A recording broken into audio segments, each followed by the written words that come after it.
पहिली गोष्ट काय आहे की तुम्ही बरेचसे विषय इथं मांडले. त्याच्यामध्ये महत्त्वाची बाब म्हणजे प्रचंड विश्वासाने आणि जबाबदारीने माझ्या वरिष्ठांनी मला इथं पाठवलेलं आहे आणि त्यांच्या मला सूचना आहेत. त्या सूचनांची अंमलबजावणी जी आहे ती अंमलबजावणी करणं मला असं वाटतं की ते सगळ्यात पहिलं माझं आद्य कर्तव्य आहे. कारण तो विश्वास संपादन करण्यासाठी कितीतरी अनेक वर्षाचे आपल्याला कष्ट आणि परिश्रम घ्यायला लागतात. त्याच्यामुळे ती बाब जी आहे ती महत्त्वाची आहे आणि त्यातून मला असं वाटतं की निपक्षपातीपणे पारदर्शकपणे काम करणं हे पोलीस अधीक्षक म्हणून माझं कर्तव्य तर आहेच, परंतु त्याचबरोबर माझा जो स्टाफ आहे, माझी जी टीम आहे त्यांच्याकडून पण ते अपेक्षित आहे. आज इथं मी चार्ज घेतलाय आणि येणाऱ्या जो काही कालावधी मला मिळेल त्या कालावधीमध्ये या जिल्ह्याला, इथल्या जिल्ह्यातल्या नागरिकांना अधिक चांगलं मला काय देता येईल, 5%, 10%, 20%, 80% जो काही बदल चांगला करता येईल तर त्याच्यासाठी प्रयत्नशील राहणं हे माझं काम राहणार आहे. तुम्ही ज्या सगळ्या मुद्दे मांडले त्याच्यातून अजून एक महत्त्वाचा मुद्दा आणि तो म्हणजे की लोकाभिमुख प्रशासन ज्याला म्हणतो आपण, म्हणजे नागरिकांना काय पाहिजे आहे, त्यांना त्रास कमीत कमी कसा झाला पाहिजे, तर त्याच्यासाठी प्रयत्नशील राहणं अत्यंत आवश्यक आहे असं मला वाटतं. जवळपास 20 महिन्यांच्या कालावधीनंतर मी परत पुन्हा युनिट हेड म्हणजे एखाद्या जिल्ह्याचा प्रमुख म्हणून पुन्हा एकदा कार्यभार हा स्वीकारतोय, इथं आलोय. यापूर्वी 2 जिल्हे मी केलेले आहेत आणि तिकडच्या लोकांच्या अडचणी वेगळ्या प्रकारच्या होत्या, कारण तिकडची ठेवण जी होती, भौगोलिक असेल ऐतिहासिक असेल, ती वेगळी होती.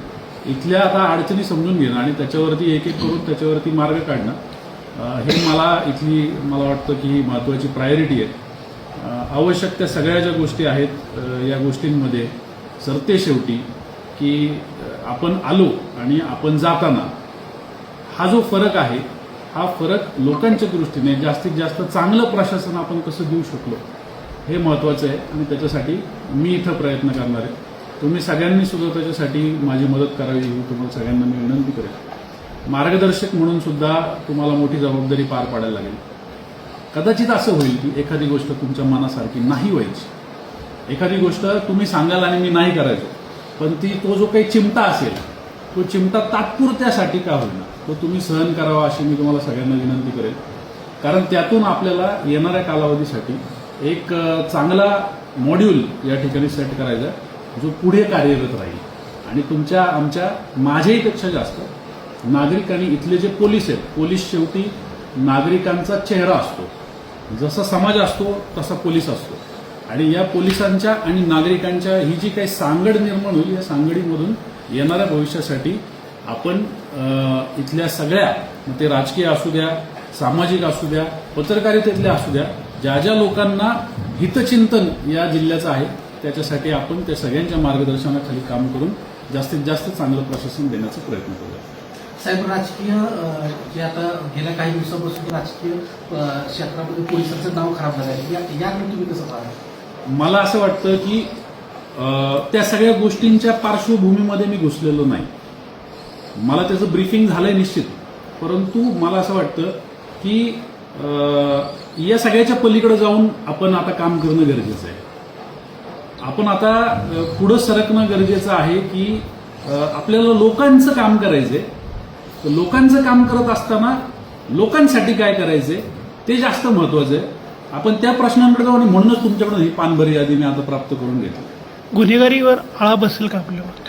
निश्चित गुन्हेगारी हा विषय जो आहे हा आपला महत्वाचा विषय राहणार आहे. मी याच्यापूर्वी पण इतर लोकांशी चर्चा करून काही अभ्यास करून आलोय.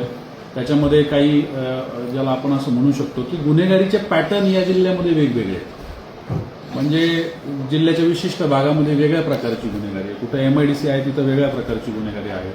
जिथं लोकसंख्येची डेन्सिटी जास्त आहे तिथं वेगळ्या प्रकारची गुन्हेगारी आहे. सातारा शहराची जी आवश्यकता आहे गुन्हेगारीवरती वचक ठेवण्यासाठी तिथल्या गुन्हेगारीचं पॅटर्न वेगळं आहे. जर मानसारख्या भागामध्ये गेलो तर तिकडच्या गुन्हेगारीचा पॅटर्न वेगळा आहे आणि त्याच्यामुळं ही जी टीम असणार आहे, ज्याला आपण आता कामाला हे सगळं काम करण्यासाठी आपण त्यांना प्रेरित करणार आहोत, त्यांच्याकडून हे काम करून घेणार आहोत, त्यांना योग्य त्या गोष्टी योग्य त्या वेळी योग्य पद्धतीचं मार्गदर्शन देऊन त्यांच्याकडून ते करून घेण्याची जबाबदारी आपली सगळ्यांची राहणार आहे. आणि त्यासाठीच मी जसं म्हटलं की तुमच्या सगळ्यांचे इनपुट सुद्धा त्याच्यामध्ये महत्त्वाचे ठरणार आहे. राजकीय वरदहस्त असलेली चक्री मोठ्या प्रमाणात फोडवली आहे सातारा शहरामध्ये, जिल्ह्यामध्ये. मला त्याची माहिती घेऊ द्या. म्हणजे अगदीच तुम्ही प्रश्न चांगला विचारता एकदम गुगली टाकून, पण मला त्याची सगळी माहिती घेऊ द्या. आणि मला वाटतं त्या गोष्टी एवढ्या अवघड नसतात नियंत्रणात आणायला. आपण निश्चित त्याच्यावरती प्रयत्न करू.